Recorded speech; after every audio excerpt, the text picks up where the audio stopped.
by this point she'd more or less got control over every aspect of her career. And I think, as with most artists, you get an experimental album at some point in their career. You get an album that sets out to be difficult and challenging, and The Dreaming is that album. So although there are many, many strong songs and particularly rhythmic structures on The Dreaming, and a lot of people like the album very much, for many of her hardcore fans it was too much. If what appealed to you about Kate Bush beforehand was the slightly floaty piano ballads and the gentle sensuality of some of the early work, then it's a bit hard to take because it's very aggressive, it's very percussive.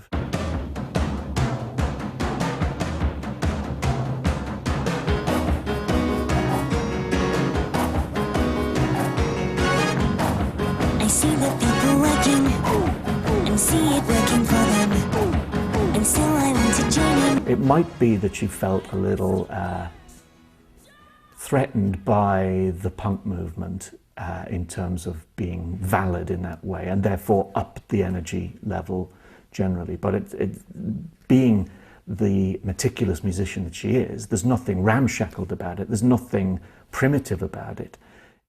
It was quite a deciding album for her. In some people think it's her best. I mean,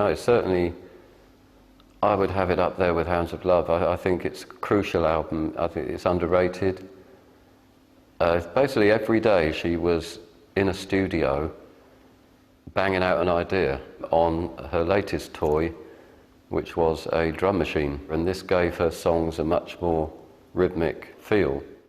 A brilliant album, but at the time a commercial failure. People just didn't really understand where she was coming from, and they felt she was just sort of doodling away, noodling about. But actually she was laying the foundations for a lot of that electronic experimentation that was going to come up in Hounds of Love, and she was really getting to know the technology.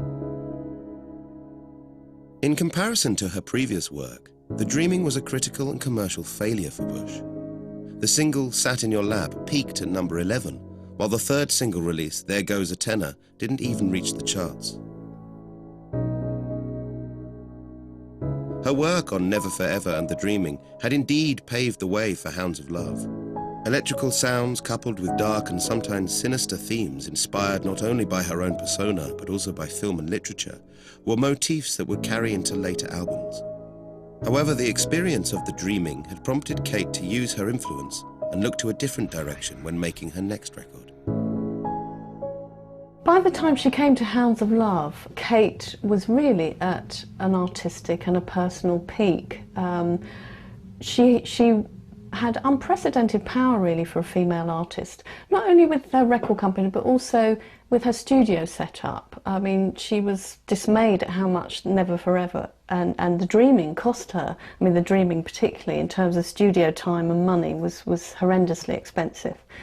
So she went off and built her own 24-track studio. The studio that we built in '78 was really a demo studio, 8-track demo studio.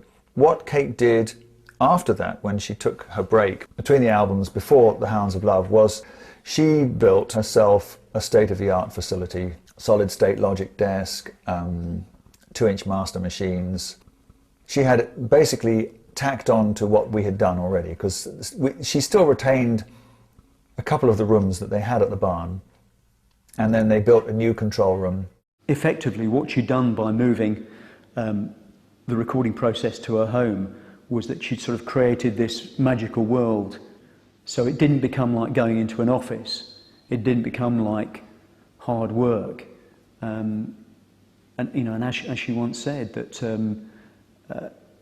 it wasn't as if the creativity was taken out and she had to leave it behind and go into some strange environment and work away. It was almost like the creativity became part of her life at home. And I think the people who worked with her in those situations felt that the rest of the world was suddenly cut off and they were in an environment where they could just concentrate on what they were doing, and it was a very natural experience working with her at her home in Kent. It's superb. They're really couldn't have been better decisions made in this time between the last album and this, where I've moved and we've moved the studio to where we are. There are so many areas where it's helped. Again, I feel much more relaxed. I'm much freer to work in an uninhibited way. I do get quite nervous if you've got people you don't know coming in, listening. In the London studio, people are always coming in, borrowing pieces of equipment. The phone's always ringing, and it's costing you a phenomenal amount of money every hour. So you do feel guilty if you experiment, because you feel you're just throwing money away. At home, obviously, there aren't those pressures at all. Building the studio was just one of the many components that came together for Hounds of Love. Yet even with this apparent groundwork for a new album laid, Kate Bush withdrew from the spotlight even further. First and foremost to take time out from her busy working life, and also to regroup and gather her thoughts amid growing press speculation that her career had faltered and that she had seemingly disappeared. For a start, she got her social life back. She moved out of London. She saw a lot of films, caught up with friends. Meanwhile, the press are all saying that she's now 20 stone or gone mad. You know, there were all these rumours going around, where's Kate Bush gone? After 3 years, now it's nothing, then it was a long time.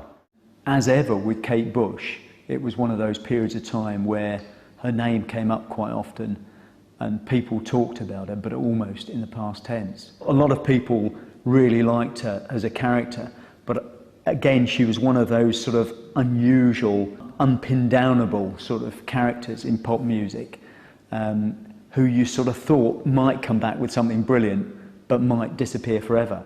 It was a while before she started Hounds of Love. I mean, she didn't just go in and write that. That took a long, long time, and a lot of research, and she did go to Dublin.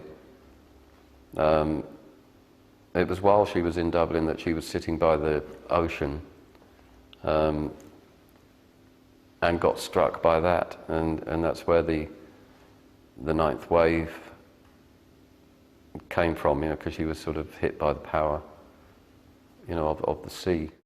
Armed with fresh inspiration and her own studio, Kate was able to begin building a new album, aided once again by the trusty Fairlight. I think by this point, her and one of her chief collaborators, Del Palmer, were really confident with the Fairlight computer musical instrument, what we'd now call a sampler. It was very rudimentary, although it had improved from its earlier manifestations in the early 80s. By Hounds of Love, you could basically record a complete rhythm track and then work on that. The earlier albums, you could put little squiggles of sound on and manipulate them. But by the mid-80s, the technology had advanced. She would build, if you like, a kind of template for each song within the Fairlight, using the sequencing capabilities of the Fairlight. Remember, in the early to mid-80s, sequencing was definitely a new thing, particularly MIDI sequencing. It totally changed the way people recorded. Kate, being at the cutting edge of the Fairlight technology, she was really in uncharted territory, and she embraced it.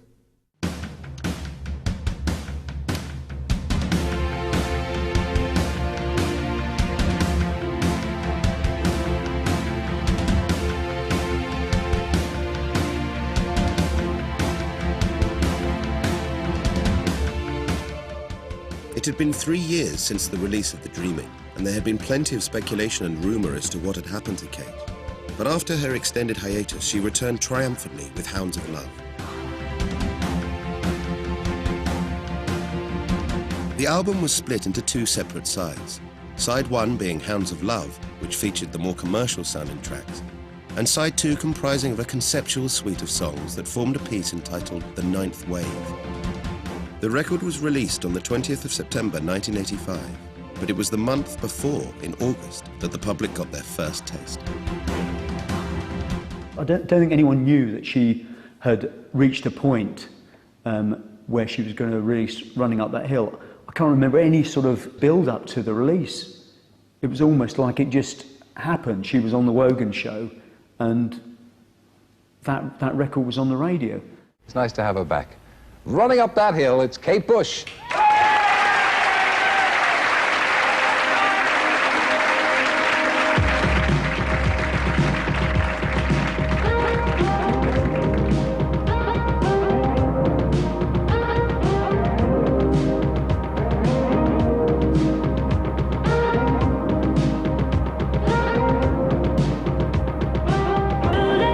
I remember I was starting to work for NME when Hounds of Love first came out, and I was talking to a writer, friend of mine, Don Watson, who used to work on NME, and he said, "But I've got the new Kate Bush album," and I said, "Oh God," you know, because she'd almost become a bit of a laughing stock with the dreaming, and everyone, "Oh, she's gone into kooky land."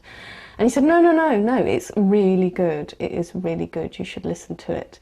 She's just doing some amazing things with dance beats." And I was like, "Oh, okay." And then I heard Running Up That Hill, and I understood exactly what he meant. Kate was predating house music with that track. It was played in some of the acid house clubs a few years. Acid house was starting then, but it wouldn't sort of really take hold for another 2 or 3 years. But she was making a dance record with that one. When Stuart Elliott and I went in to record with Kate, she pretty well said, certainly for this album, cymbals are banned. That's it, we're not using cymbals. When you play drums, you play drums. You don't splash with the cymbals at all. I'm going to take them away. They don't exist. For all intents and purposes, they don't exist on this album. And the other thing is that obviously with the Fairlight, she had already fleshed the whole thing out with various sounds herself. Now, that being said, she wanted either Stuart or myself to replace with acoustic drums, wherever possible, the existing drums on the track. Harmonically, it's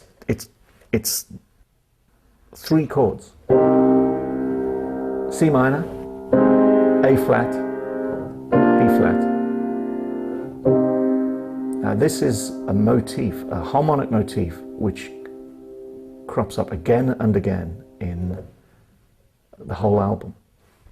This idea of, there's the home chord, a minor chord, there's a nearby chord, the flat 7 chord, which is B flat, and here's another nearby chord, A flat, the flat 6 chord. And taken together, they are a sort of journey away from and back to the home key. Slightly melancholy, as you can hear, but quite evocative and quite powerful. With Running Up That Hill, I think she proved that she could make a record, a timeless record, incredible sound, brilliant vocals, lyrically a really clever song. The whole title of the song is Running Up That Hill, Deal With God, and I like the conceit almost of, well, I'm not going to make a pact with the devil, why not make a pact with God and say, I'm going to change places? And she was specifically thinking about men and women and relationships, and, well, what's it like if you're in the man's head, and, you know, let's swap places. And it wasn't just a mind abstract thing, it was there in the grooves, it was a really strong, quite a sensual song as well. Running Up That Hill was one of the first songs that I wrote for the album, and it was very nice for me that it was the first single released. I'd always hoped that would be the way, and it's very much about the relationship between a man and woman who are deeply in love, and they're so concerned that things could go wrong. They have great insecurity, great fear of the relationship itself, and it's really saying if there was a possibility of being able to swap places with each other, that they'd understand how the other one felt, that when they were saying things that weren't meant to hurt, that they weren't meant sincerely, that it was just being misunderstood. And in some ways, I suppose the basic differences between men and women, where if we could swap places in a relationship, we'd understand each other better.